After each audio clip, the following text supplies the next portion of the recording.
আপনারা জানেন আমি যে বিষয়টা আলোচনা করতেছিলাম, আজকে সম্ভব হয় অল্প সময় আমি সেই বিষয়টা শেষ করবো ইনশাআল্লাহ। আমরা কোরআন কারীম থেকে আলোচনা করতেছিলাম, কোরআন ছাড়া, হাদিস ছাড়া অন্য কোন গ্রন্থ থেকে আলোচনা করা যাবে? সম্ভব? বলা যাবে, কিসসা কাহিনী বলা যাবে, সময় নষ্ট হবে। কিন্তু আল্লাহর কোরআন থেকে, রাসূলের হাদিস থেকে যে কথাগুলি বলা হবে সেগুলি সত্য কথা বলা হবে। আর প্রত্যেকটা হরফের নেকি আছে, যারা শুনবে, আমল করবে, বিনিময়ে আল্লাহ রাব্বুল আলামিন তাদেরকে জান্নাত দেবেন। সুবহানাল্লাহ। কোরআন কারীমে আল্লাহ পাক বলেছেন, মান ক্বালা বিহি সাদাকা, যে কোরআন থেকে কথা বলে সে সত্য কথা বলে, যে কোরআন থেকে কথা বলে সে কি বলে? সত্য কথা বলে। মান ক্বালা বিহি সাদাকা, যে কোরআন থেকে বলে সে সত্য বলে। মিথ্যা কোনো আশ্রয় নেওয়ার কোনো দরকার নেই। কেন সে মিথ্যা বলবে? আমার কোরআনের কথা, হাদিসের কথা তো শেষ হবে না। আল্লাহ পাক বলেন, কুল্লাম কানাল বাহরু মিদাদান লিকালিমাতি রাব্বি লানাফিদাল বাহরু ক্বাবলা আন তানফাদা কালিমাতু রাব্বি ওয়া লাউ জি'না বিমিসলিহি মাদাদা। আল্লাহ চমৎকার করে বলেছেন, এই কোরআনের ব্যাখ্যা লেগে শেষ হবে না।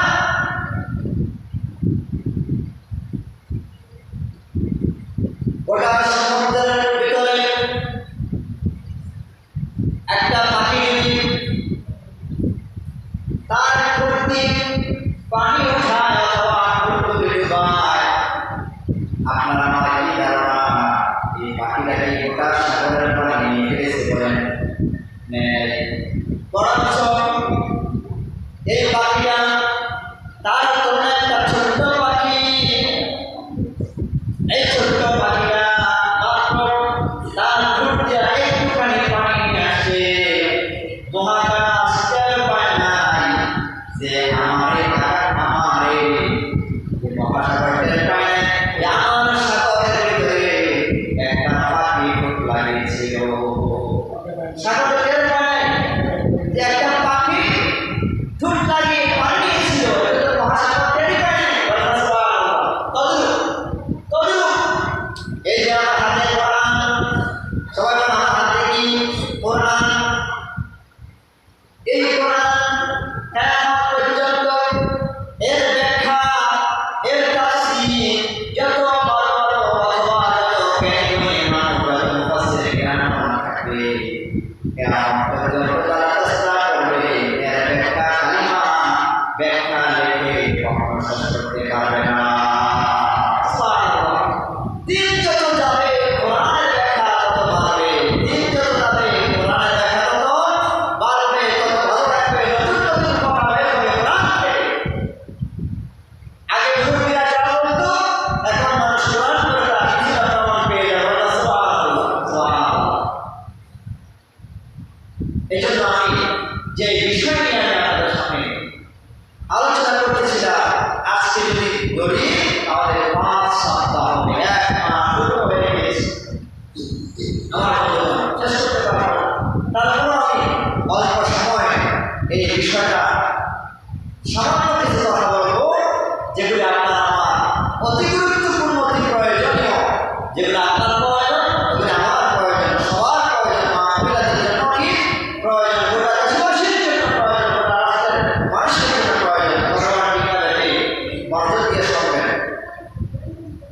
প্রথমে বলেছিলাম, দ্বিতীয় বলেছিলাম, তৃতীয় বলেছিলাম, আজকে বলবো চতুর্থ। আল্লাহ পাক বলেন, ওয়াতাওয়াসাউ বিস-সাবর, নিশ্চয়ই যারা ধৈর্যশীল হয়, নিশ্চয়ই যারা ধৈর্যশীল, সবর এখতিয়ার করে, ধৈর্য ধরে, বিপদে মুসিবতে যারা ধৈর্যশীল হয়, হাজার জ্বর আসবে, তুফান আসবে, হবে, ছেলে মেয়েরা কথা শুনবে না, পারিবারিক সমস্যা হবে, ইমান আনার কারণে সমস্যা হবে, ইসলামের পতাকার কারণে সমস্যা হবে, বিপদ হবে, মুসিবত আসবে। এই বিপদ এবং মুসিবত যতই আসুক না কেন, আমার আল্লাহ আমাকে শিখিয়েছে তুমি ধৈর্য ধারণ করো, তুমি সবর এখতিয়ার করো। তুমি যদি ধৈর্য ধারণ করতে পারো, তুমি যদি সবর এখতিয়ার করতে পারো, আল্লাহ পাক বলেন ইন্নাল্লাহা মা'আস সাবিরিন, নিশ্চয়ই যারা ধৈর্য ধারণ করে আমি তাদের সঙ্গে আছি। বলেন সুবহানাল্লাহ। আল্লাহ পাক রব্বুল আলামিন কোরআন কারীমের সূরা আল-বাকারা দ্বিতীয় নম্বর পৃষ্ঠার শেষের অংশে আল্লাহ পাক রব্বুল আলামিন বলেছেন, وَلَنَبْلُوَنَّكُم بِشَيْءٍ مِّنَ الْخَوْفِ وَالْجُوعِ وَنَقْصٍ مِّنَ الْأَمْوَالِ وَالْأَنفُسِ وَالثَّمَرَاتِ وَبَشِّرِ الصَّابِرِينَ। আল্লাহ পাক বলেছেন, অবশ্যই অবশ্যই আমি চারটা জিনিস দিয়ে তোমাদেরকে পরীক্ষা করব, চারটা জিনিস দিয়ে তোমাদেরকে আমি পরীক্ষা করব। আল্লাহ যে পরীক্ষা করবে, এটা থেকে মিথ্যা সত্য পরীক্ষা করবে। এই পরীক্ষায় তোমরা যদি পাস হতে পারো, পরীক্ষা যদি পাস উত্তীর্ণ করতে পারো, তাহলে তোমরা ক্ষতি থেকে বাঁচতে পারবা।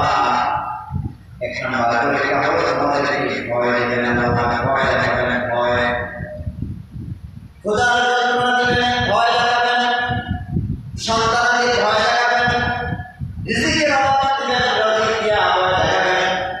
এই যে কিছুদিন আগে, কয়েকদিন আগে যে বৃষ্টিটা এমন বৃষ্টি ছিল, সারা দেশে কিছু কিছু মানুষগুলি কষ্ট পেয়েছে।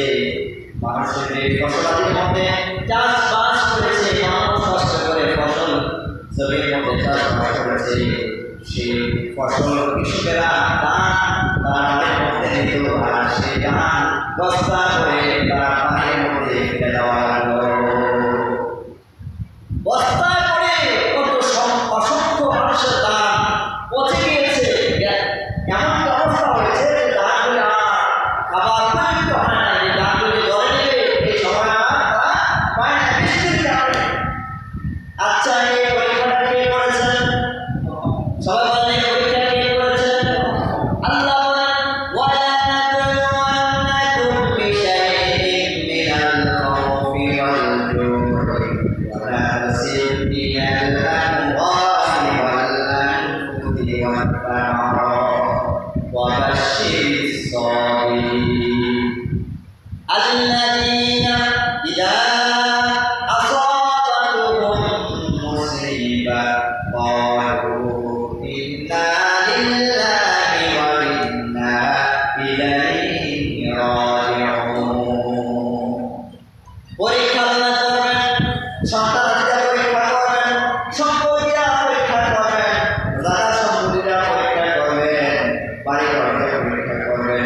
তোমরা যে পরীক্ষার মধ্যে পাস হতে পারো, উত্তীর্ণ হতে পারো, তাহলে অবশ্যই আল্লাহ তোমাদেরকে বাংলা দিতে করবেন। সুবহানাল্লাহ।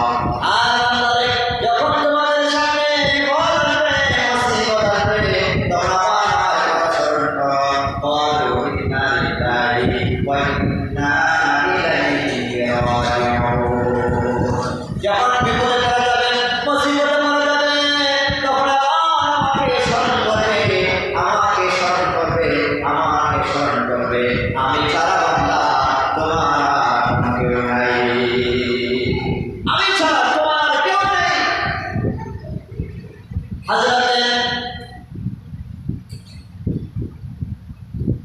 হযরতে ইউনূস আলাইহিস সালাম বিপদের মধ্যে পড়ে গেলেন, মাছের পেটের ভিতরে চলে গেলেন। এই মাছটা আরেক মাছের ভিতরে চলে গেল। হযরতে ইউনূস আলাইহিস সালাম কত বিপদের মধ্যে পড়ে গেলেন, আর সেই সমুদ্রের ভিতরে মাছের পেটের ভিতরে আরেকটা মাছ, এই মাছটা খেয়ে ফেলল আরেকটা মাছকে। এবার চিন্তা করেন কতটা গভীরে চলে গেছেন। এখানে বাঁচার কোনো রাস্তা নাই, উপায় নাই। পৃথিবীর কোনো ডাক্তার, বিজ্ঞানী, কবিরাজ কেউ তাকে বাঁচাতে পারবে না, কোনো বৈজ্ঞানিক ডাক্তার বাঁচাতে পারবে না। কারণ একটা মাছ খেয়ে ফেলল,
বিপদের মধ্যে পড়ে গেছে হযরত আইয়ুব আলাইহিস সালাম।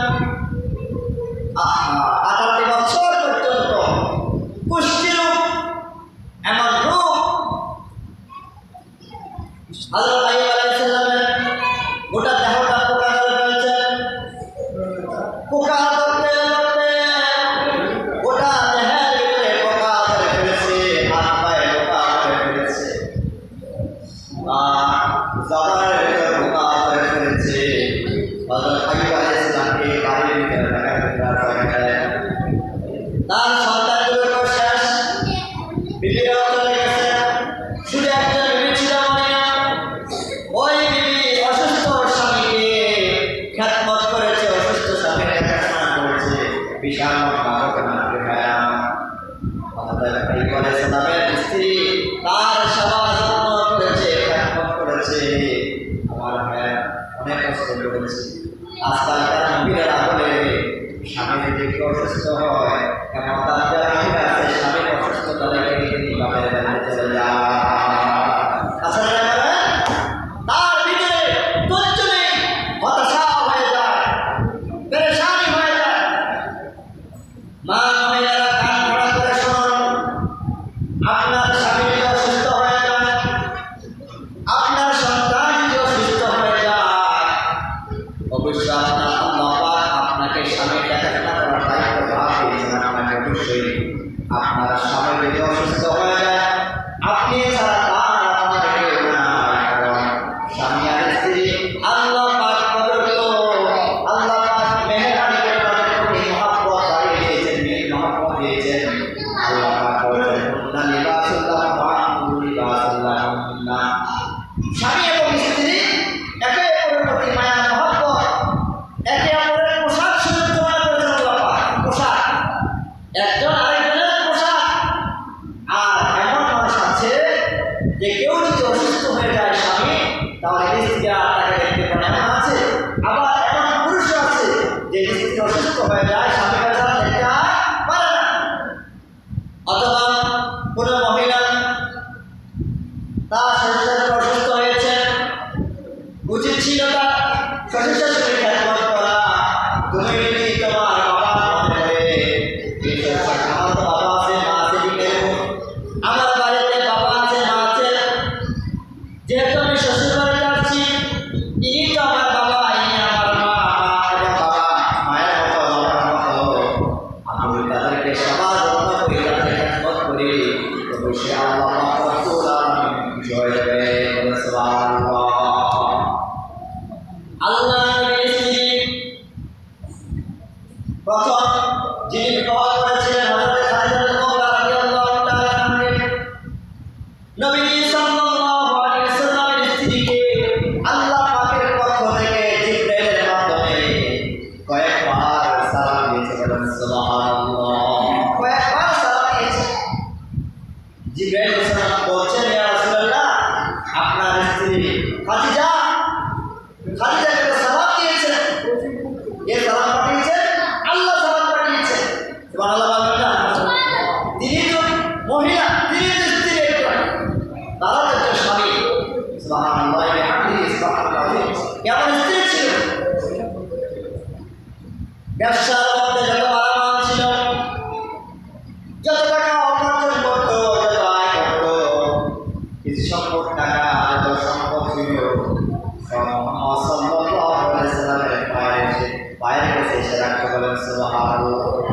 আর কথা বলেছেন, ইয়া রাসূলুল্লাহ, ইয়া হাবিবাল্লাহ, আমার যত সম্পদ আছে নবীজি, আমার সকল সম্পদ আমি আপনার উম্মতের জন্য, আপনার দ্বীনের জন্য অক্ষ করে দিবেন। সুবহানাল্লাহ। আমার যত সম্পদ আছে আমি সব আপনার দ্বীনের জন্য অক্ষ করে দিলাম। আপনার মহিলা যখন পাওয়া যাবে, তখন মহিলা পাওয়া যাবে না। বলতেছিলাম যে ভাই আমার হযরত আইয়ুব আলাইহিস সালামের স্ত্রী অনেক কষ্ট করেছেন। এই অসুস্থ স্বামী তার গোটা দেহের ভিতরে পোকা ধরে ফেলেছে। পোকা আস্তে আস্তে আস্তে আস্তে জবানের ভিতরে পোকা এসেছে। এলাকাবাসী তারা এলো, সমস্ত মানুষ তারা এলো, আর মানুষের জবানের কথা হচ্ছে আইয়ুব অপরাধ না করে আল্লাহ কেন এই পরীক্ষার মধ্যে দিও? নিশ্চয়ই আইয়ুব কোনো অপরাধ করেছে, জনগণের কথা, পাবলিকের কথা, নিশ্চয় আইয়ুব কি করেছে? আপনারা কি ঘুমিয়ে গেছেন? আসেন না, এখানে আসেন, একটু জবাব করে বলেন না। আইয়ুব আলাইহিস সালামের এলাকার লোকেরা কি বলেছিল? যে নিশ্চয়ই আইয়ুব কি করেছিল? অপরাধ করেছিল। আসলে কি নবীরা অপরাধ করতে পারে? বলেন, নবীরা অপরাধ করতে পারে? মহসিন কেন অপরাধ করতে পারে? তারা বেগুনাহ, নিষ্পাপ। আর তাদেরকে এই রূপ দেওয়ার কারণ কি কেউ বলতে পারেন? আল্লাহ পরীক্ষা করছে। আল্লাহ কি করছে? পরীক্ষা করছে। হযরত আইয়ুব আলাইহিস সালামের পরীক্ষা, সবাই তাকে খারাপ কথা বললেন, এমন অবস্থায় এই এলাকায় থাকতে দিল না। সেই গভীর জঙ্গলের মধ্যে তাকে দিয়ে আসলো। এই গভীর জঙ্গলের ভিতরে কেউ না, এটা তাকে সময় করার জন্য শুধুমাত্র একটা স্ত্রী, তার নাম হলো রহিমা। এবার আইয়ুব আলাইহিস সালামের গোটা শরীরে পোকা, হাতে পায়ে পোকা, পোকা আস্তে আস্তে জিহ্বার ভিতরে চলে আসছে। হযরত আইয়ুব আলাইহিস সালাম এই কথাটা আল্লাহর কাছে বললেন, রব্বুল আলামিন, আমার গোটা দেহের ভিতরে পোকা, আমি কোনো কিছু করব না, কারণ তোমার ইচ্ছা। এই পোকাদের রিজিক আমার শরীরে রেখেছে, আমি কোনো প্রতিবাদ করব না, আমি তোমার কাছে সাহায্য চাইব না। তবে রব্বুল আলামিন, এই পোকা যদি আমার জিহ্বাটাকে ফেলে, তোমার নাম রহিম, আমি কোন জবাব দিয়া তোমার এই জাত সিফাতের নাম আমি স্মরণ করব? সাহায্য চাই না, তিনি সাহায্য চাই না যে আমাকে সুস্থ করো, এই কথা তিনি বলেন নাই। তিনি কি বলেছেন? আল্লাহ, এই জবানে তুমি পোকা দিয়েছ, যদি জবানটা খেয়ে ফেলে, তোমার নাম রহমান, তোমার নাম রহিম, তুমি এত দয়ালু, এত মায়া তুমি করেছো, আল্লাহ, তোমার নামটা আমি কোন জবান দিয়ে জপবো? বলেন না সুবহানাল্লাহ। وأيوب إذ نادى ربه أني مسني الضر وأنت أرحم الراحمين। আল্লাহ বুঝে গেলেন আইয়ুব আলাইহিস সালামের কথা, আল্লাহ কি হয়ে গেলেন? খুশি হয়ে গেছে।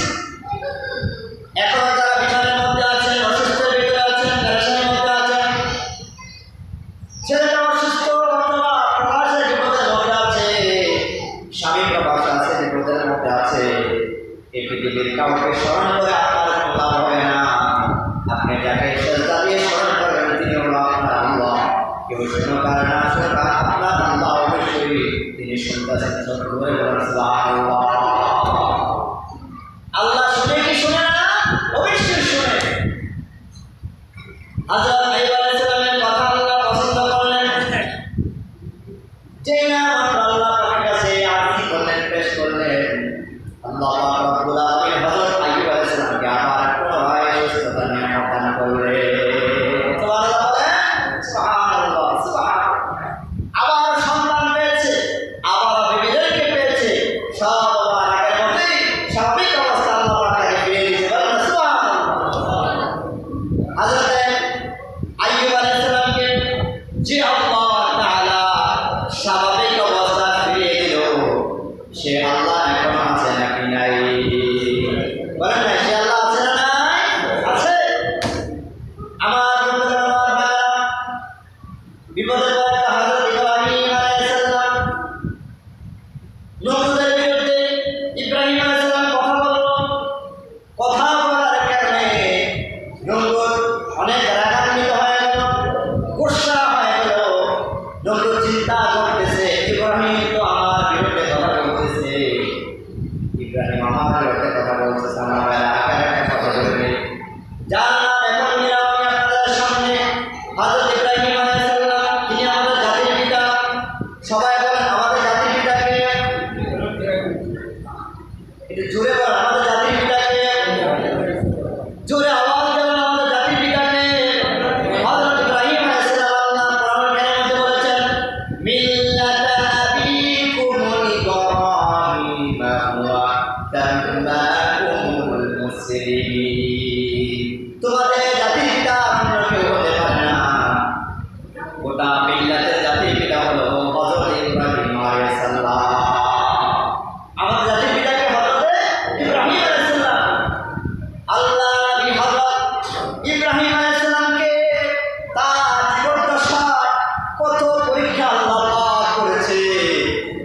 যখন পরীক্ষা করেছে হযরত ইব্রাহিম আলাইহিস সালামকে আল্লাহ যতটা পরীক্ষা করেছে সব পরীক্ষায় 100 তিনি পেয়েছে। বলেন সুবহানাল্লাহ। ইব্রাহিম আলাইহিস সালাম তার বাবা ছিল আজর, মূর্তি পূজক, নমরুদের খাদেম ছিল, নমরুদের কথা উঠতো এবং বসতো। সেই নমরুদের বিরুদ্ধে কথা বলার কারণে হযরত ইব্রাহিম আলাইহিস সালামকে আগুনে ফেলানোর সিদ্ধান্ত নিয়ে নিল।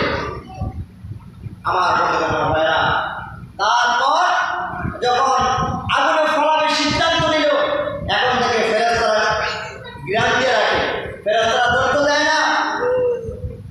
এবার শয়তান তার কানের ভিতরে প্রমন্ত্রণা দিল, নমরুদ, তোমার তো জ্ঞান নাই দেখি, বলে কি করতে হবে? এবার কাজ করো, যেহেতু ইব্রাহিম তো আল্লাহর নবী, আর আল্লাহর নবীদেরকে হেফাজত করা, ফেরেশতাদেরকে আল্লাহ রেস্টুরেন্ট করে রেখেছে, তুমি এমনিভাবে আগুনের মধ্যে ফেলাতে পারবে না, বলে কি করতে হবে? তাহলে তার জন্য তুমি চরকি বানাও। এখন যে মেলা মেলা যাওয়া কিন্তু জায়েজ নাই। মুসলমানের সন্তান মেলা যায় চরকি করে ঘোরাফেরা করে আনন্দ করে, এগুলি সম্পূর্ণ নাজায়েজ করে। বলেন নাউযুবিল্লাহ। মেলা যায় এই চরকি তখন থেকে আসছে, চরকি বানালো আর বললো, নমরুদ শোনো, যত মহিলা আছে, নারী পুরুষ আছে, তাদেরকে সমস্তভাবে লাগায় দাও, তারা যেন কাপড় খোলে, কাপড় চোপড় খোলে, তারা যেন মাতামাতি করে গান বাজনা করে। বলেন নাউযুবিল্লাহ। তাদের কাপড় যেন, তাদের শরীরে যেন কাপড় না থাকে, বিবস্ত্র যেন হয়ে যায়। আর যখন তারা বিবস্ত্র হয়ে যাবে, তখন আর ফেরেশতা থাকবে না। চরকি বানায় তুমি তাহলে ইব্রাহিমকে আগুনে ফেলাতে সক্ষম হবে, কেউ এখন তোমাকে বাধা দিতে পারবে না, জনগণের কথাই বলবে না। এবার যে কাজ সেই কথা অনুযায়ী কাজ করলো, ইব্রাহিম আলাইহিস সালামকে আগুনের মধ্যে ফেলানো। ফেরেশতারা ইব্রাহিম আলাইহিস সালামের কাছে এসে বলছেন, হে নবী, আপনি কি অনুমতি দেন? তাহলে আপনি যদি অনুমতি দেন, তাহলে আমরা আপনার যে আগুন আছে সে আগুনের তাপ কমাইয়া অবশ্যই আমরা আপনার জন্য আরামদায়ক ব্যবস্থা করে দেব। সুবহানাল্লাহ। ইব্রাহিম আলাইহিস সালাম একবারে তিনি বললেন, ও ফেরেশতারা, তোমরা আমাকে সান্ত্বনা দিও না, যিনি আমাকে সৃষ্টি করেছেন, তিনি আমার দিকে তাকিয়েছেন। আল্লাহ পাক রব্বুল আলামিন খুশি হয়ে গেলেন। আর বলেন, ইব্রাহিম বলো, কুল্লা ইয়া নারু কুনি বারদান ওয়া সালামান আলা ইব্রাহিম। ইব্রাহিম তুমি বলো, কুল্লা ইয়া নারু কুনি বারদান ওয়া সালামান আলা ইব্রাহিম। আগুন কি হয়ে গেছে? আগুন ঠান্ডা হয়ে গেছে। সুবহানাল্লাহ, আরামদায়ক হয়ে গেছে। বিশাল লম্বা ঘটনা, তাফসীর আছে, আপনারা পড়বেন, অনেক ভালো লাগবে। আসলে এগুলো থেকে কিছু শিক্ষা আছে না? বলেন, শিক্ষা আছে আমার বন্ধুগণ। তাহলে পরীক্ষা আসবে, অনেক পরীক্ষা আসবে, কঠিন পরীক্ষা আসবে। ছেলে যা পরীক্ষা করবে, মেয়ে যা পরীক্ষা করবে, জায়গা সম্পত্তি দিয়ে পরীক্ষা করবে, ব্যবসার মাইক খাওয়ায় পরীক্ষা করবে, ছেলেদের বিদেশ নিয়ে মাইক খাওয়ায় পরীক্ষা করবে, অনেক কষ্ট দিবে, অনেক যন্ত্রণা দিবে, অভাব দিয়ে পরীক্ষা করবে। এর ভিতরে যারা পরীক্ষা উত্তীর্ণ হতে পারো, তোমাদের জন্য রয়েছে অনেক পুরস্কার।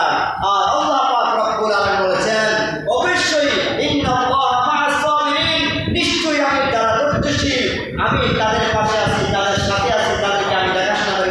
সুবহানাল্লাহ। আবার আমরা আয়াতটা কোরআন কারীমের যে সূরাটা আমরা শেষ করি, আমার সাথে বলেন, ওয়াল আসরি ইন্নাল ইনসানা লাফি খুসর ইল্লাল্লাযীনা আমানু ওয়া আমিলুস সালিহাতি ওয়া তাওয়াসাউ বিল হক ওয়া তাওয়াসাউ বিস সাবর। আল্লাহ পাক কি কথাগুলি বলেছেন, সময়ের কসম খেয়ে বলেছেন, মহাকালের কসম খেয়ে বলেছেন যে নিশ্চয়ই মানুষ ক্ষতির মধ্যে আছে। তবে তারা ছাড়া যারা কয়টা কাজ করবে? 4টা কাজ করবে। 1 নম্বরে ঈমান, সবাই বলে, 1 নম্বরে ঈমান আনয়ন করা, 2 নম্বরে সৎ কাজ করা, সৎ কর্মশীল হওয়া, 3 নম্বরে হকের কথা বলা, হক পথে চলা, 4 নম্বরে